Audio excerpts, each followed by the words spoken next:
साधना के कत्ल से मेरा कुछ लेना देना नहीं है। अगर वो सच में मरी है तो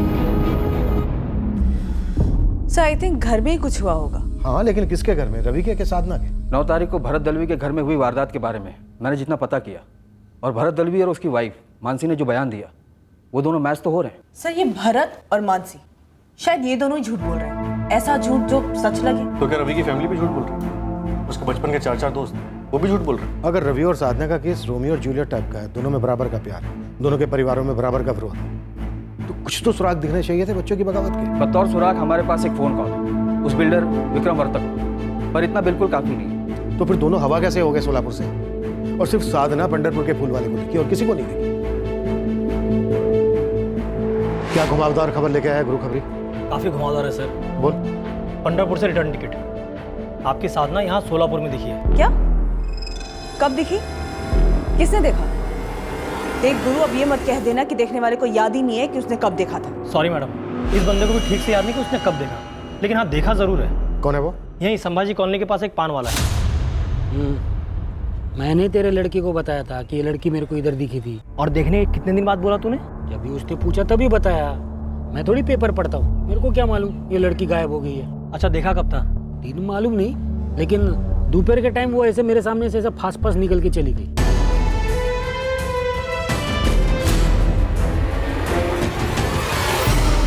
ये साधना दिखती है पंढरपुर में और यहाँ सोलापुर में, लेकिन रवि कहीं नहीं दिखा। सर शायद ये दोनों केसेस एक दूसरे से जुड़े हुए ही ना हो, सिवाय इसके कि रवि और साधना एक ही ट्यूशन क्लास में जाते थे, दोनों दोस्त थे और दोनों की फोन पे बात होती थी। सर मुझे लगता है कि हम अपने पुराने केसेस के अनुभवों के अनुसार इन दोनों केसेस को भी लव स्टोरी के धागे से बांध रहे हैं। साहब सोचिए, ये लड़की दिखी पंढरपुर में जहाँ उसके फूफा रहते हैं, संजय खोटे, और यहाँ सोलापुर में उसकी पूरी फैमिली रहती है खुद की। तेरा मुद्दा क्या है गुरु? मुद्दा ये है साहब कि सोलापुर में संभाजी कॉलोनी में साधना की बुआ रहती है, संगीता खोटे, जिनके साथ साधना के दोनों छोटे भाई बहन कुसुम और राहुल रहते हैं। हो ना हो इस दलवी और खोटे परिवार के बीच में कुछ तो खोटा चल रहा है।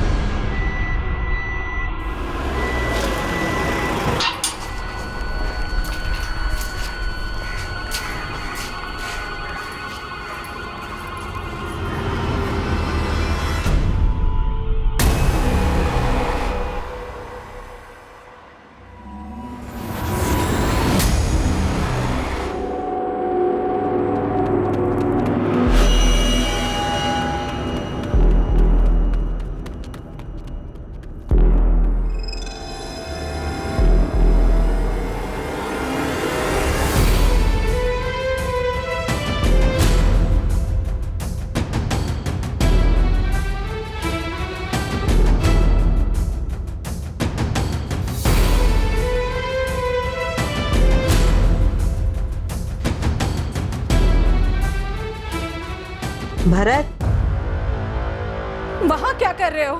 साधना, मैंने साधना को फिर से देखा। क्या? हाँ, वो वहां अकेली खड़ी थी, मेरी तरफ देख रही थी। भरत, साधना को किसी ने संभाजी कॉलोनी के बाहर देखा है।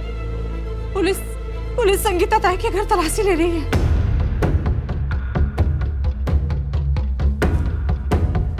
ये क्या कर रहे हैं आप? मैं आपसे पूछिए क्या कर रहे हैं आप?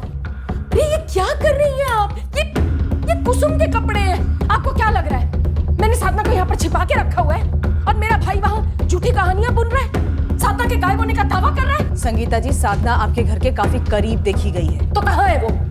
आपको क्या लगता है कि हम शामिल हैं साधना के गायब होने में? बेटा कुसुम, राहुल, आपकी साधना ताई आई थी? नहीं सर। गणेश, अगर साधना यहाँ आई होती है तो हम आपको सबसे पहले फोन कर देते ना। आपको क्या लग रहा है कि मैंने इन मासूम बच्चों को झूठ बोलने की पट्टी पढ़ाई है? जबकि साधना और रवि शिंदे को पट्टी पढ़ाने वाला वो विक्रम वर्तक बाहर खुला घूम रहा है। उसका तो बाल भी बाका नहीं कर पाया आप। उसके बाल को छूने की जरूरत भी नहीं है संगीता जी, वो इस केस में शामिल नहीं है, ये बात पक्की है। संगीता जी, साधना की सौतेली मां मानसी क्या उसे परेशान करती थी? अब आप लोग मनगढ़ंत कहानियां बुन रहे हैं। बेटा कुसुम, राहुल, आप लोग याद करो ना, और बिना डरे बेझिझक बताओ, आपकी साधना ताई ने आप दोनों को कभी भी ऐसा कुछ बताया है कि उस घर में उनके साथ कुछ बुरा हो रहा था? नहीं मैम। साधना अगवा हो गई है, उसकी जान को और उसकी इज्जत को खतरा है, और आप यहाँ इन बच्चों से बात करके अपना कीमती वक्त बर्बाद कर रही है। अरे क्या बड़ी को पानी से बाहर निकल के चेक करूं, ऐलान करूं लाश मरी हुई है जिंदा नहीं है? मंगेश तुझे अभी मजाक सोच रहा है? हाँ, वहां पे भरत भाव को साधना दिखने लगी है, स्क्रू ढीला हो गया उनका। अरे भाऊ, जब मैं उसकी लाश को उठा के ले जा रहा था ना तो मैंने कोई आवाज भी नहीं सुनी, उसकी कोई हलचल भी नहीं हुई, मानो किसी भारी पत्थर को उठा के ले जा रहा हूं मैं। बिल्कुल जान ही नहीं बची थी भाऊ उसमें। पर वो मर चुकी थी ना? कितनी बार कह चुका हूं, वो पूरी तरह मर चुकी थी। जब मैंने उसकी लाश को पानी में फेंका ना तो एकदम नीचे गई पत्थर की जैसे, बिल्कुल फड़फड़ाई भी नहीं। वो जिंदा रहने का कोई चांस ही नहीं है भाऊ। मानो अगर गला दबाने के बाद भी वो जिंदा होती या फिर बेहोश होती तो पानी में डूब के मरी गई होगी ना वो। फिर मुझे क्यों दिखाई देती है वो? वहम है आपका, वहम हो रहा है भाऊ आपको। वही तो मैं भी कह रही हूँ, वहम है आपका। और अगर यहाँ संभाजी कॉलोनी में अगर किसी ने उसे देखा होगा ना तो पहले कभी देखा होगा। साधना का संगीता बुआ के घर जाना कई बार होता था। और संजय बाबू साधना को पंडरपुर में कहीं बाहर लेके गए होंगे 8 तारीख को, उसी टाइम किसी ने देखा होगा। आपने पूछा संजय बाबू से? आखिरकार तुमने मुझे फोन तो किया संगीता, लेकिन तुमने मुझे अब तक ये नहीं पूछा कि मैं चुप क्यों हूं। संजय, जो हो चुका सो हो चुका, और जो हुआ है वो, जो तुमने और तुम्हारे भाई ने जो कुछ भी किया है उसका क्या? तुम्हारे साथ साथ तुम दोनों ने मुझे भी मुसीबत में डाल दिया है। जानती हो, पुलिस अब तक 2 बार पूछताछ कर चुकी है। कैसे तो भी संभाला है मैंने पुलिस को अब तक। और तुम्हें क्या लगता है ये तुम्हारा सच किसी के सामने नहीं आने वाला? ये वक्त इन बातों का नहीं है। साधना को किसी ने पंडरपुर मार्केट में देखा है। तुम 8 तारीख को उसको बाहर लेकर गए थे क्या अपने साथ, या 8 तारीख के बाद देखा होगा किसी ने उसे? हाँ, मैं 8 तारीख को उसको अपने साथ लेके गया था। मार्केट में एक वेंडर से मेरे को काम था। मैंने साधना को एक जगह पे रुकने के लिए बोला था मार्केट में। साधना, तू इधर 10 मिनिट रुक, मी येतो आता। हाँ, इधर रुक। बरं झालं कि जिसने भी देखा सिर्फ साधना को देखा, मुझे नहीं देखा। शुक्र है। मतलब भरत को वो जो साधना की आवाजें सुनाई दे रही हैं और जो दिखाई दे रही है वो फिर उसका वहम ही है। और ये वहम ऊपर से नहीं टपकता संगीता, अंदर से आता है। जब इंसान अपने आप को कसूरवार समझने लगता है, उसे अपने अपराध की घिन आने लगती है। और ये अपराध की घिन है ना संगीता, वो जिंदगी भर भरत की छाती पर भूत बनकर रहेगा। तुम्हारी छाती पर भी और मेरी छाती पर भी। विष्णु जी, जैन जी, आप लोग सही कह रहे हैं। हमारे पास एक भी ठोस सबूत नहीं है ये साबित करने के लिए कि आपके रवि का मिसिंग केस साधना दलवी मिसिंग केस से सीधे सीधे जुड़ा हुआ है। अरे तो फिर आप हमारे रवि को ढूंढ क्यों नहीं रहे हैं? उधर वो विक्रम वर्तक बार बार मुझसे यही कह रहा है कि उसका इन दोनों केस से कोई लेना देना नहीं है। शायद वो सही कह रहा है। शायद भरत दलवी और उसकी पत्नी मानसी दलवी का इसमें हाथ है, और ये दोनों विक्रम वर्तक को फंसाने की कोशिश कर रहे हैं। हाँ, तो भरत दलवी को उठाओ, हाथ पर तोड़ डालो उसके, हलक में उंगली डालकर सच उगलवाओ। यहाँ बैठे रहने से क्या होने वाला है? बिल्कुल भी बैठे हुए नहीं है विष्णु जी। हमारे लोग भरत और उसके आदमियों पर नजर रखे हुए हैं। सही वक्त आने पर सही कदम उठाया जाएगा। और एक बात और कहना चाहूंगा आप लोगों से, हमारे लिए आपके रवि का केस और साधना दलवी केस दोनों बराबर है और दोनों को ढूंढा जाएगा।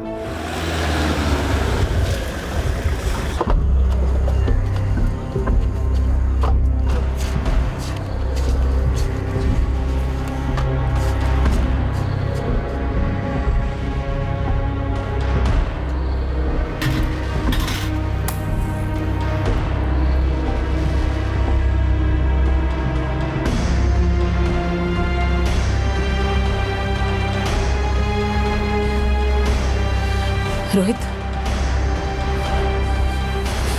रोहित, ये नंदू कहाँ रह गया अब? क्या हुआ, काम पे नहीं आया? नहीं, और फोन भी बंद करके बैठा है मूर्ख। रोहित, तू उसके घर जल्दी जा।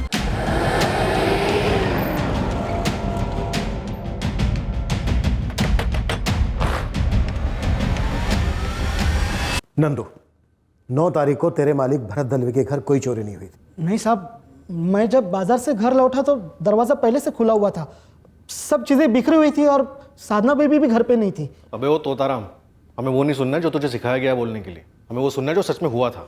6 साल से वफादार नौकर रहा है ना तू नंदू। तेरा किसी के साथ कोई बैर नहीं, ना 15 साल की साधना के साथ, ना 16 साल के रवि शिंदे के साथ। इसलिए जो भी सच है फटाफट बोलते। 7 तारीख को रवि शिंदे तेरे मालिक भरत दलवी के घर आया था ना? कहीं ऐसा तो नहीं कि तेरी गंदी नजर पड़ गई थी साधना पर? अरे नहीं नहीं साहब, क्या क्या बोल रहे हो आप? मेरे लिए तो वो बहन सामान है। नंदू तुझे अभी समझ में नहीं आ रहा है, बहुत बुरा फंसने वाला है तू। अरे मैडम, मैं क्यों फंसूंगा जब मैंने कुछ किया ही नहीं। मैंने तो सिर्फ तूने तो सिर्फ झूठ बोला कि चोरी हुई है। चल कोई नहीं, अब सच बोल दे। 7 तारीख को क्या हुआ था ये बोल, और 9 तारीख की असलियत बोल। साहब मैं उतना ही बोल पाऊंगा जो हुआ था मेरे सामने, और मैं वो बोल चुका हूँ साहब। मैं किसी रवि शिंदे को नहीं जानता। जब मैं बाजार से घर लौटा तो दरवाजा पहले से खुला हुआ था, सब चीजें बिखरी हुई थी और साधना बेबी घर पर नहीं थी। भद्रं कर्णे विशृणुयाम देवा भद्रं पश्येमाक्षभिर्यजत्राः। क्या तेरे मालिक भरत दलवी ने साधना और रवि शिंदे को कहीं छुपा कर रखा है या फिर मार डाला? सच बोल नंदू, सच क्या है? ये विक्रम वर्तक वाली बात जानबूझकर उछाली थी ना भरत ने, अपने दुश्मन को फंसाने के लिए। ये तो तू सोच मत कि तू रोध होकर आराम से निकल जाएगा। सब कुछ तेरे ही सर आएगा और फांसी भी तुझे ही होगी। अरे मैडम, मैं क्यों फंसूंगा? और मुझे क्यों फांसी होगी? मैंने तो कुछ नहीं किया। तो फिर करने वाले का नाम बोल, कौन? साधना की सौतेली मां मानसी? मानसी बहनी तो एक सेकंड के लिए भी सौतेली नहीं रही। कितने नोट घुसे गए तेरे मुंह में जो इतना बड़ा झूठ तो इतनी आसानी से बोलता आ रहा है? देख नंदू, हम जानते हैं कि साधना घर से भागी नहीं थी, उसे जबरदस्ती में छुपा के रखा गया। और हम ये भी जानते हैं कि कोई चोरी नहीं हुई, इसलिए जो भी सच है बोल दो नंदू। साहब हुई थी चोरी। क्यों हुई, कैसे हुई, कुछ और हुआ नहीं हुआ, मुझे कुछ नहीं मालूम साहब। तो जिसे मालूम है उसका नाम बोल नंदू। किसका नाम बोलूं मैडम जी? मैं किसी को नहीं जानता, मैंने कुछ नहीं किया। मैं जब घर पर पहुंचा तो दरवाजा पहले से खुला हुआ था, सब चीजें बिखरी हुई थी और साधना बेबी घर पर नहीं थी। यही हुआ साहब।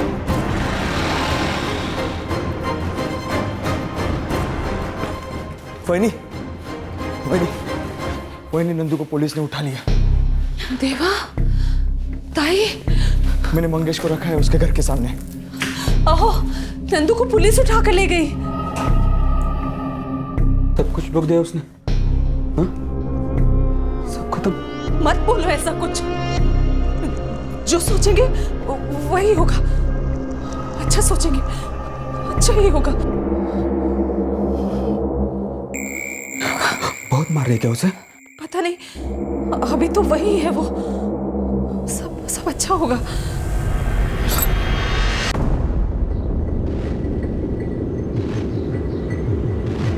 गुरु, इस नंदू पर से 1 सेकंड के लिए भी नजर नहीं हटनी चाहिए। समझा साहब, साय की तरह पीछे रहूंगा 24 घंटे।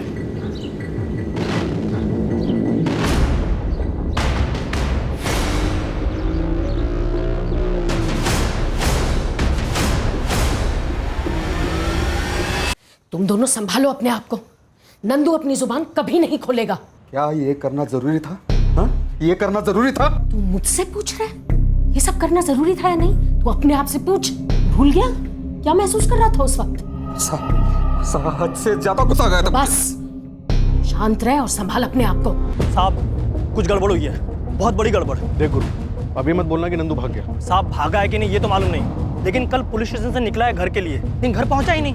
और आज सुबह भरत दलवी के घर पे भी नहीं गया काम पे। तो फिर कहाँ? नंदू अपनी मर्जी से कुछ नहीं करे, भागने का तो चांस ही नहीं। मेरे को लगता है कि भरत दलवी और उसकी फैमिली पूरे कांड के पीछे। नंदू तो कल काम पर नहीं आया था और आज भी नहीं आया।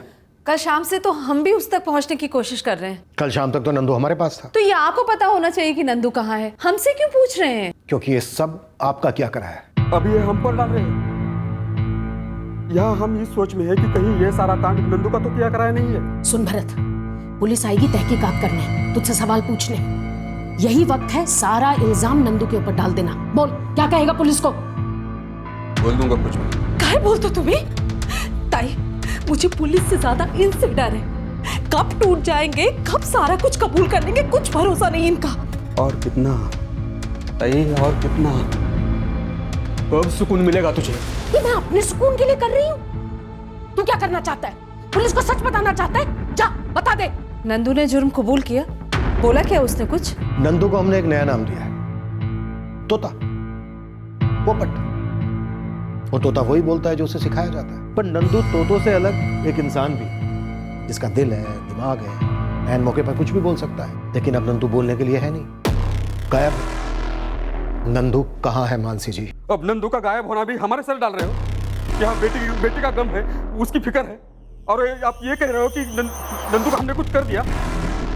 सर, हम ये ट्रांसपोर्ट ऑफिस संभालते हैं, हमें घर की खबर कैसे हो सकती है सर?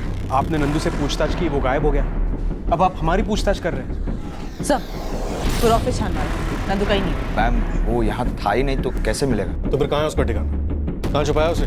हम क्यों छुपाएंगे नंदू को? मतलब डायरेक्ट मर्डर, मार डाला नंदू को? मैम हम क्या ऐसे दिखते हैं क्या? सर हमें ऐसा कुछ करना होता तो यहाँ पे गधा मजदूरी क्यों करते? लाखों की सुपारी उठाते, पंटरगिरी करते, भाई बनते। हमें तो ये तक नहीं पता है कि आपने नंदू को क्यों उठाया। मुझे ऐसा लगता है ये सब करने में नंदू का हाथ है, क्योंकि साधना गायब होने का फोन भाऊ को नंदू ने किया था और आपने उससे पूछताछ की तो वो सीधा गायब हो गया। जब तक इन लोगों को नंदू नहीं मिल जाता ये लोग चैन से नहीं बैठेंगे। मैं कुछ बोल रही हूँ, जब तक इन लोगों को नंदू नहीं मिल जाता ये लोग चैन से नहीं बैठेंगे। तो अब क्या करें? खत्म कर दो नंदू को, और कोई चारा है ही नहीं। मार डालो उसे जल्द से जल्द। संगीता ताई, कुछ मत बोल, जो मैं कह रही हूँ वही कर। मैं हम सबके बारे में सोच रही हूँ भरत। अगर नंदू को जिंदा रख के छिपाई रखा तो हम सबके लिए बहुत महंगा पड़ेगा, और अगर वो पुलिस के हाथ लग गया तो वो उसकी ऐसी खाल उधेड़ेगी कि उसका बाप भी सब सच सच बोल देगा। तब हमारी कहानी खत्म।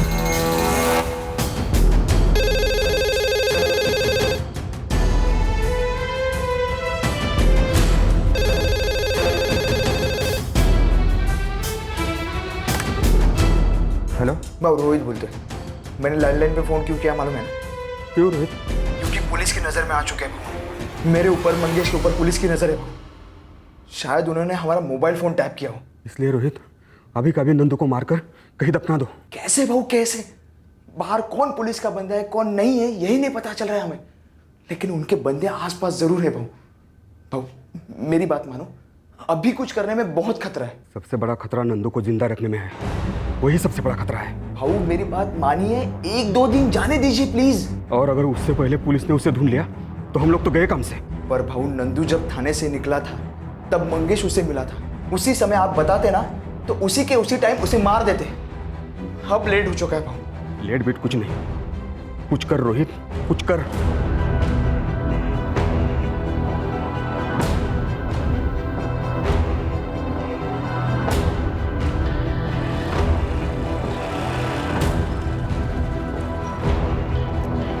चलिए चलिए, डरिए नहीं पंडित जी, जो हुआ वैसे का वैसे सच सच बता दीजिए। भरत जी के यहाँ कल पूजा थी साहब, इसीलिए मुझे बुलाया था वहाँ। क्यों? भरत जी शांति चाहते हैं ना साहब, इसलिए शांति हवन रखा था। हवन क्यों? मैंने पूछा भी कि तकलीफ क्या है, उसके अनुसार खास पूजा करूंगा। तो क्या बोले?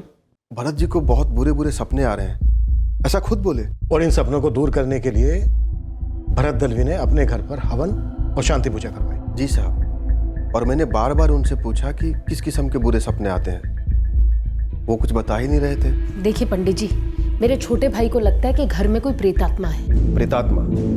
देखिए सब कुछ खुलकर विस्तार पूर्वक हमें बताइए, ताकि उसके हिसाब से मैं विधि कर सकूं। ये सब इनके मन का वहम है और कुछ नहीं है। आप ज्यादा मत सोचिए, बस इस घर की शांति के लिए कोई पूजा कोई हवन कर दीजिए। सबसे ज्यादा शांति की जरूरत इनके दिमाग को है। फिर मैंने भी चुपचाप शांति रखते हुए शांति हवन कर दिया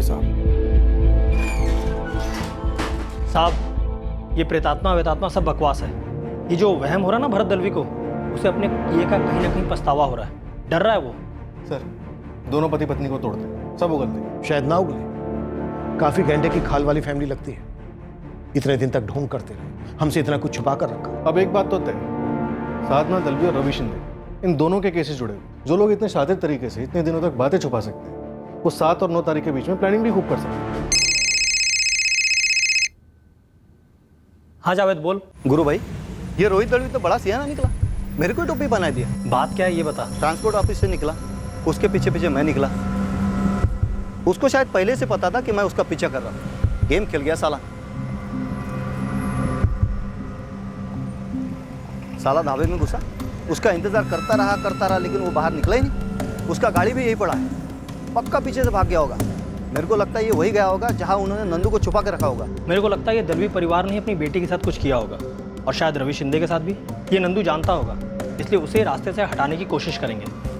उठा लो भरत दलवी, उसकी पत्नी मानसी दलवी और बहन संगीता को, और मंगेश को भी घसीटो।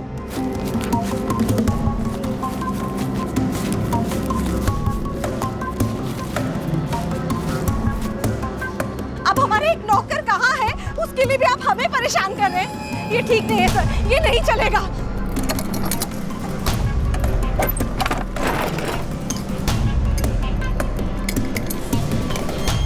पर मुझे तो कुछ पता ही नहीं है। आप मुझे क्यों लेके जा रहे हो? क्या बात कर रही आप?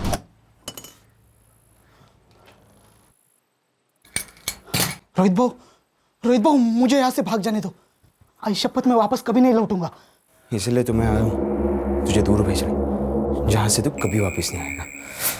रोहित भाऊ, आप मुझे मारने आए हो। नंदू तुझे मरना ही होगा। रोहित भाऊ, नंदू अरे वाटको बोला, वाटको, बचाओ, बचाओ, बचाओ, बचाओ, बचाओ।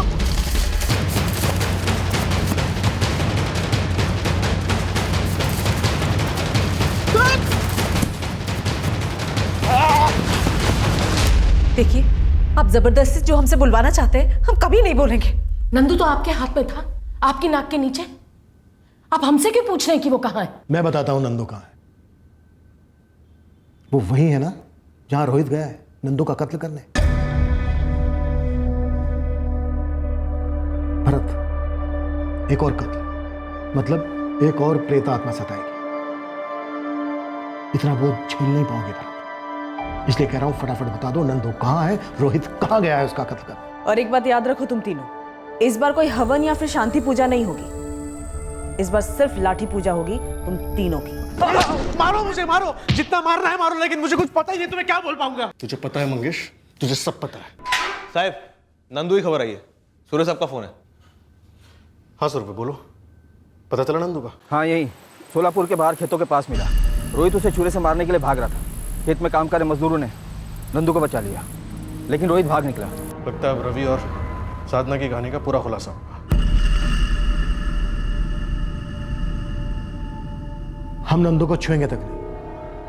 नंदू हमें सब कुछ अपने आप बताने के लिए तैयार हो गया, पर वो तैयार तब हुआ जब रोहित ने उस पर अटैक किया और वो समझ गया कि रोहित उसका कत्ल करना चाहता है आप लोगों के कहने पर। आई, मैं थोड़ा दोस्तों के साथ बाहर जा रहा हूँ। ठीक है जा, लेकिन जल्दी लौट कर आना।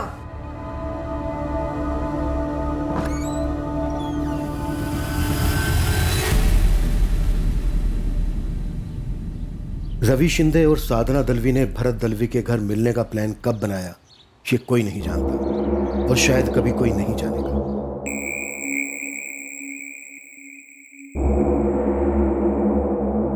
पर इतना पक्का था कि दोनों 7 नवंबर को भरत दलवी के घर पर मिले जरूर थे।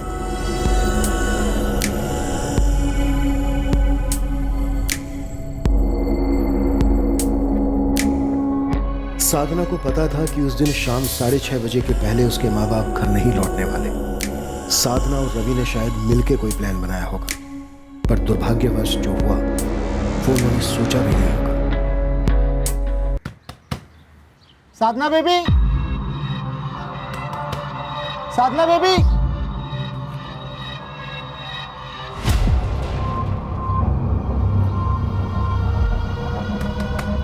साधना बेबी, साधना बेबी, दरवाजा खोलो।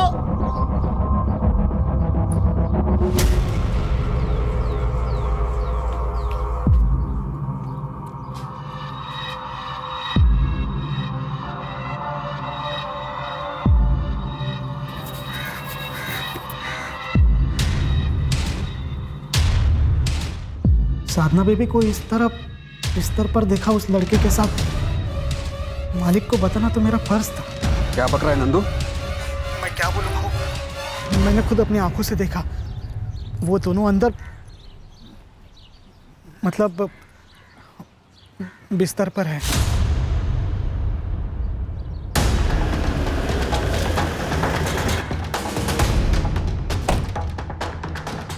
भाऊ, भाऊ दरवाजा चाबी से खुल नहीं रहा, अंदर से बंद है। जो तू सच बोल रहा है ना? हाँ मैं नहीं।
माफी मांग रही है अब। भाऊ वो बेहोश है। कौन है ये? कोई रवि है, बोल रही है उसकी ट्यूशन क्लास में पढ़ता है। उसे यहाँ से लेके जाओ, किसी रास्ते पे फेंक दो, मेरी नजर के सामने से उसे हटा दो। तेरी नजर के सामने से हटाने से जरूरी नहीं कि जमाने की नजर से भी हट जाएगा। जब उसे होश आएगा ना तो वो अपना मुंह खोल सकता है, ढिंढोरा पीट सकता है। भरत दलवी की बेटी के साथ सोया था उसी के घर में। साधना बोल रही है ऐसा कुछ नहीं है उनके बीच में। कुछ नहीं है, ये कुछ नहीं है। 2 थप्पड़ लगाए तब जाकर बोली वो।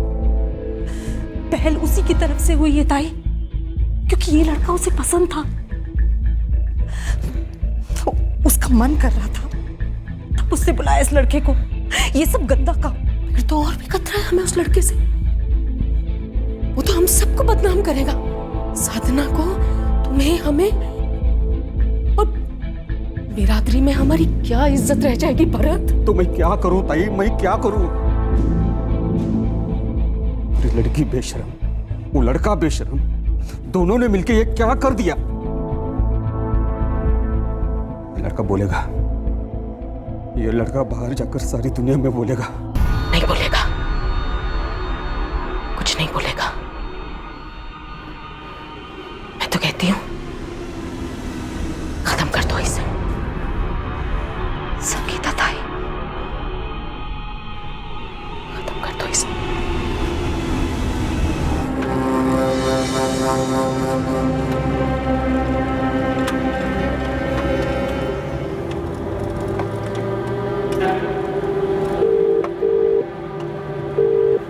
हेलो।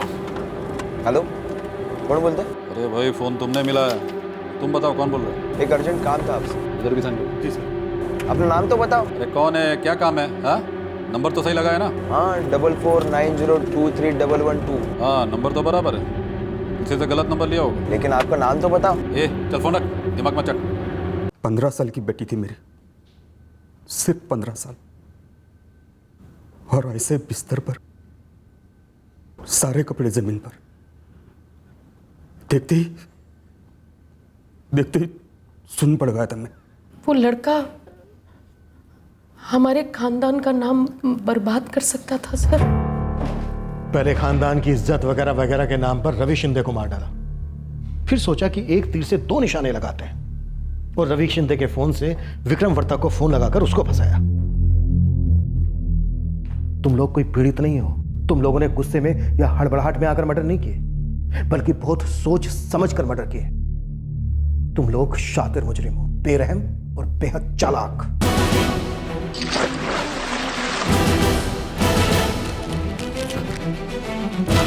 चल बस बस।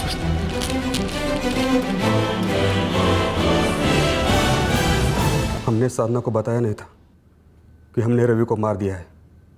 उसका फोन छीनकर उसे पंढरपुर भेज दिया, मेरे जीजा जी के पास। संगीता खोटे, क्या तुम्हारा पति संजय खोटे भी इस प्लान में शामिल है? नहीं, उन्हें नहीं पता था कि हम रवि को मार चुके हैं। उन्हें तो ये भी नहीं पता था कि हम साधना को मारने वाले हैं। साधना को किसने और कैसे मारा संगीता? वो बहुत जिद कर रही थी, सोलापुर आना है, रवि से मिलना है। अरे साधना कब से रवि के नाम का जाप जप रही है, सोलापुर आना चाहती, कब से एक ही रट लगाई है, रवि रवि रवि। एक बार बात करा दो उसकी रवि के साथ। ये भरत देखो, बच्ची है, बच्चे जिद तो करेंगे ना। हाँ ठीक है जीजा जी, मैं भेजता हूँ रोहित और मंगेश को उधर उसे लाने। उसे बोलना हम रवि से मिलवा देंगे उसे। भाऊ उस रवि की मिसिंग कंप्लीट फाइल हो चुकी है। वो तो हमारा लक बहुत अच्छा है भाऊ, अब तक उन लोगों ने कुछ कनेक्शन नहीं जोड़ा है साधना के साथ। और तू ये अपने जीजा जी से क्या बात कर रहा था कि साधना को यहाँ सोलापुर लेकर आएंगे? वो खतरा हो सकती है हम सबके लिए। लेकिन वो वहाँ बहुत हंगामा कर रही है, उसे वापस आना है। अरे यहाँ आकर भी तो हंगामा ही करेगी जब उसको ये पता चलेगा कि उसके अपने बाप ने उसके प्यार का कत्ल कर दिया। तो मैं करूँ तो क्या करूँ ताई?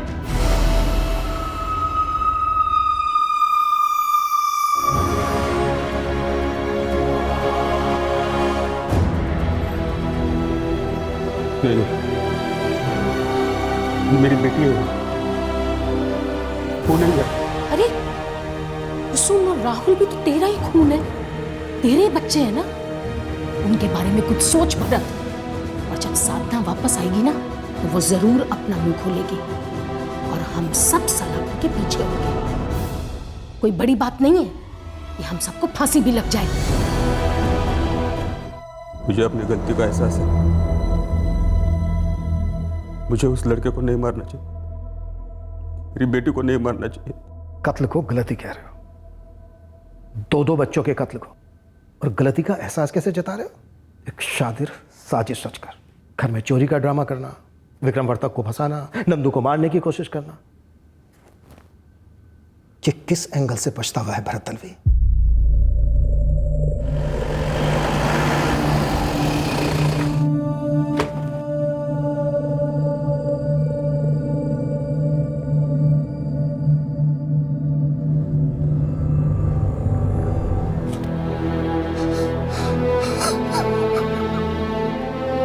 गुस्सा था तो 2 थप्पड़ लगाकर ले आते रवि को हमारे सामने, हम सजा देते उसे।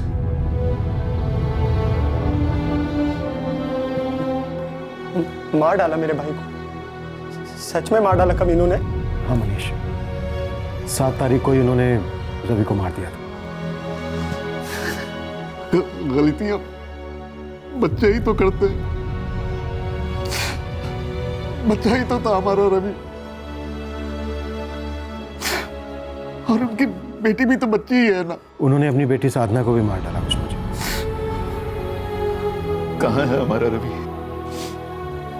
मर्डर करने के बाद रवि की बॉडी को उन्होंने नदी में फेंक दिया था, लेकिन अजीब बात यह है कि बॉडी अभी तक ऊपर नहीं आई, लेकिन हमारी तलाश जारी है। साधना को भी मारने के बाद उन्होंने पंढरपुर की नदी में फेंक दिया था, उसकी तलाश में जारी है। इस जुर्म में शामिल सभी लोगों को गिरफ्तार कर लिया गया है। मैंने आप लोगों से कितनी बार कहा मैं इसमें शामिल नहीं, मेरा इससे कोई लेना देना नहीं, लेकिन आप लोगों ने मेरी ऐसी तस्वीर बनाई जैसे कि मैं इस कहानी का मेन विलन हूं। Vikram ji, we are sorry, हमें गुमराह किया गया, हमें जान ही नहीं पाए कि आपको फंसाया जा रहा है। जब तक रवि के अंजाम की उसकी मां को खबर नहीं थी, वो उम्मीद की सांसों पर जीवित थी। अब जब सच्चाई सामने आई है, गीता शिंदे दर्द की सांसों में घुटने लगी है। हमारी टीम्स दोनों नदियों में ढूंढ रही हैं जहां रवि शिंदे और साधना दलवी की लाशों को फेंका गया था, पर दुर्भाग्यवश शव अभी तक बरामद नहीं हो पाए हैं। संजय खोटे का इस डबल मर्डर केस में कोई डायरेक्ट हाथ नहीं था, पर उसने एक संगीन जुर्म को छुपाया था, और वो अपने आप में एक संगीन जुर्म है। उसी तरह नंदू ने भी सिर्फ तब मुंह खोला जब उसकी जान खतरे में आ गई। उसे भी गिरफ्तार किया गया है जुर्म को छुपाने के चार्ज पर।